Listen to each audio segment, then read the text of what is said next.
आदाब अर्ज है दोस्तों, मैं रूपाली आपका तहे दिल से इस्तकबाल करती हूँ आप ही के पसंदीदा शो अक्सर रसोई में। दोस्तों, हर इंसान की दूसरे इंसान पर कुछ जिम्मेदारियाँ होती हैं, उसे राह दिखाने की, उसकी मदद करने की। जितनी हो सके हमें दूसरे इंसान की मदद करनी चाहिए। तो मैंने सोचा कि मैं आपकी मदद करूं आपको कुछ उम्दा और लजीज पकवान सिखाकर। तो इसी के साथ मैं आपको बता दूं कि आज की हमारी पहली रेसिपी है chicken stakes with mushroom sauce.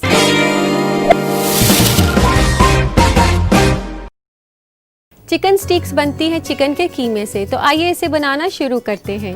तो सबसे पहले आप एक जार लेंगे मिक्सी का, उसमें डालेंगे चिकन कीमा। यहाँ पर मैंने 300 ग्राम के आसपास चिकन कीमा लिया है।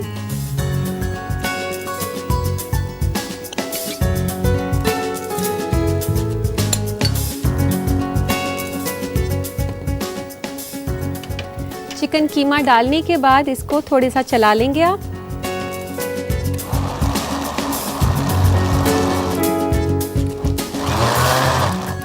इसको चलाने के बाद हम इसे निकाल लेंगे एक बोल में।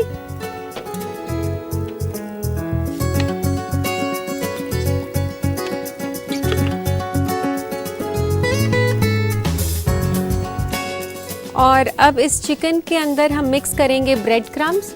ये ब्रेड क्रम्स जो हैं मैंने फ्रेश ब्रेड स्लाइसेस को मिक्सी में चलाकर बनाए हैं और ये तकरीबन 2 से 3 ब्रेड स्लाइसेस हैं।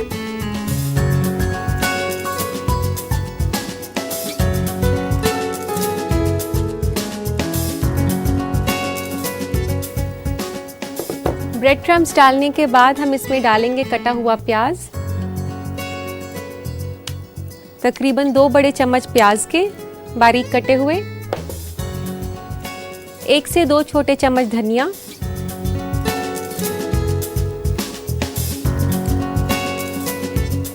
¼ टीस्पून गार्लिक का पेस्ट, 1 छोटा चम्मच नमक का,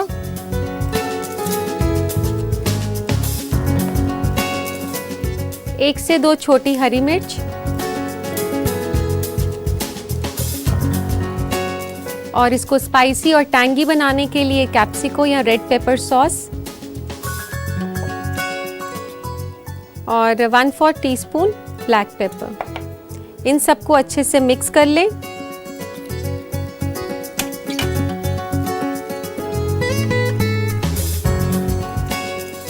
इसको काफ़ी अच्छे से मिक्स करना है आपने।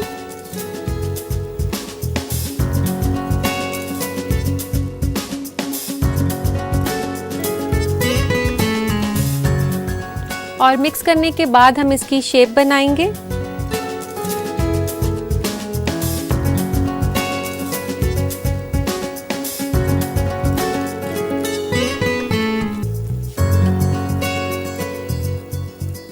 इसे ऐसे गोल करके फिर आप फ्लैट कर लें।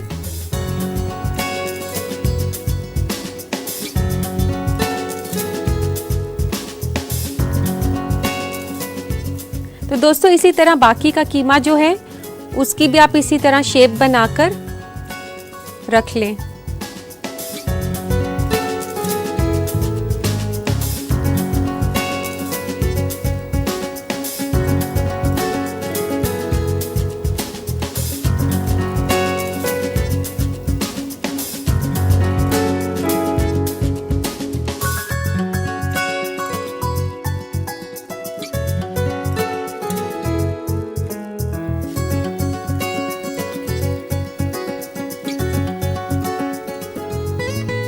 इस तरीके से हमने सारी शेप बना ली है। तो आइए इसे शैलो फ्राई कर लेते हैं।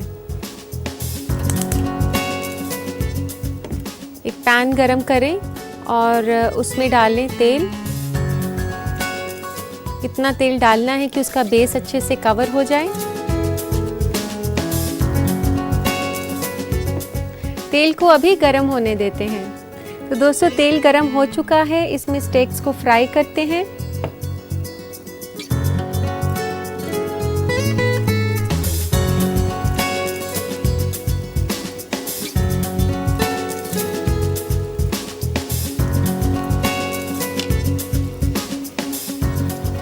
दोस्तों आपको ये ध्यान रखना है कि आपने इसे ज़्यादा तेज़ आंच पर नहीं फ्राई करना है। आप इसे मीडियम फ्लेम पर ही फ्राई करें ताकि चिकन जो है अंदर तक कुक हो जाए।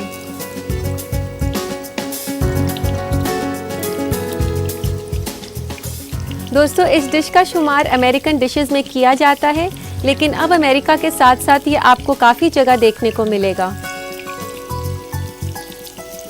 तो ये लाल हो गया है और अब इसको निकाल लेते हैं।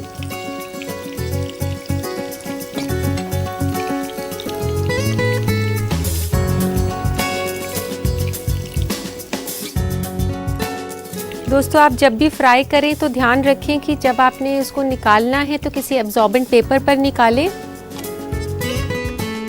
बाकी के स्टेक्स भी ऐसे ही फ्राई कर लेंगे आप।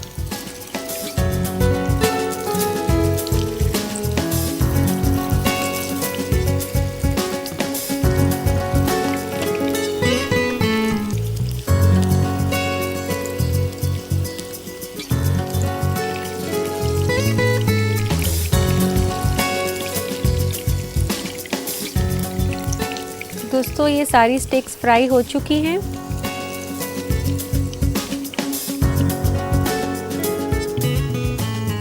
तो दोस्तों इसे सर्व किया जाता है मशरूम सॉस के साथ, लेकिन अगर आप चाहें तो इसे बिना मशरूम सॉस के भी सर्व कर सकती हैं। इसको बर्गर पैटी की तरह यूज़ कर सकते हैं, लेकिन फ़िलहाल हम बनाएंगे इसको सर्व करने के लिए मशरूम सॉस।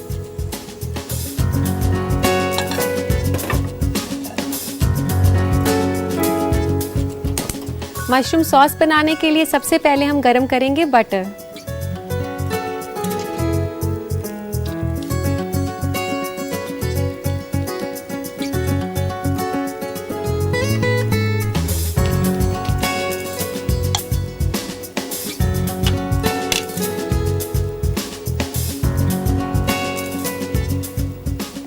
इसी के साथ आप डालेंगे इसमें 1/4 चम्मच लहसुन,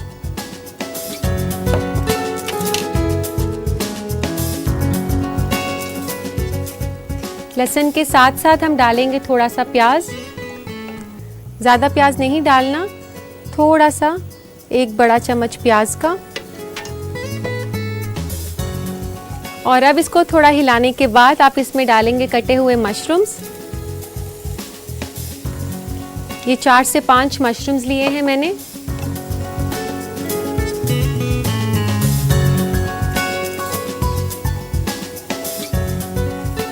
ये मशरूम्स को हमने तब तक पकाना है जब तक कि मशरूम्स गोल्डन ब्राउन ना हो जाएं। तो ये मशरूम्स ब्राउन हो चुके हैं। अब हम इसमें डालेंगे 2 छोटे चम्मच मैदा।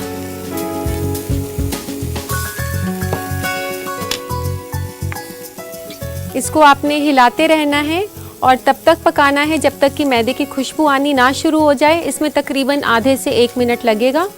आपने ध्यान रखना है कि मैदा जले नहीं, बहुत जल्दी ये पक जाता है मैदा। इसके बाद हम इसमें डालेंगे पानी, 1 कप पानी के आसपास।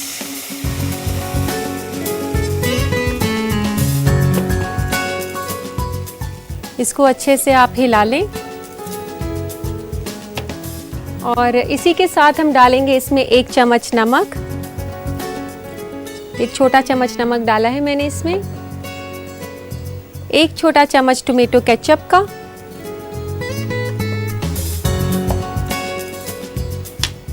और इसमें डालेंगे थोड़े से हर्ब्स में मैंने यहाँ पर ड्राइड बेसिल लिया है। इसकी जगह आप तुलसी भी ले सकते हैं।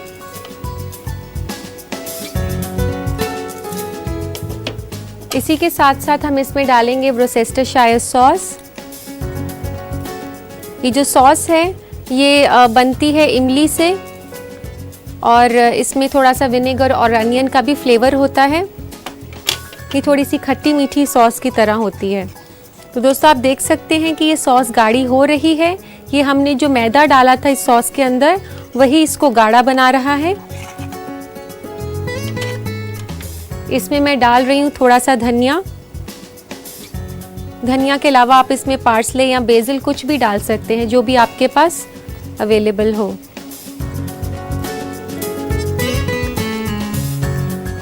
दोस्तों ये सॉस तैयार हो चुकी है, पैन बंद कर देते हैं।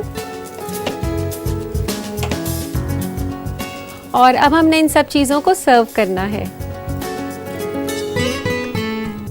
तो इसको सर्व करने के लिए सबसे पहले हम प्लेटर में अरेंज करेंगे स्टेक्स को।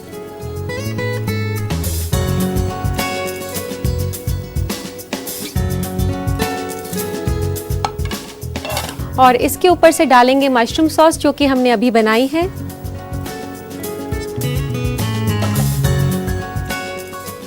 ये इस तरीके से इसके ऊपर ऐसे गिराई जाती है।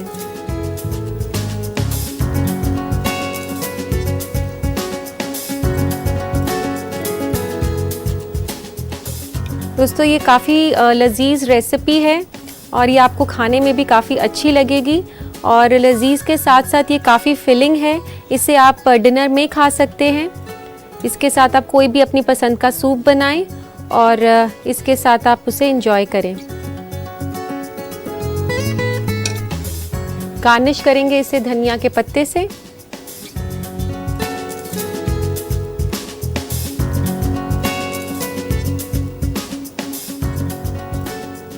तो लीजिए जनाब, तैयार है chicken stakes with mushroom sauce.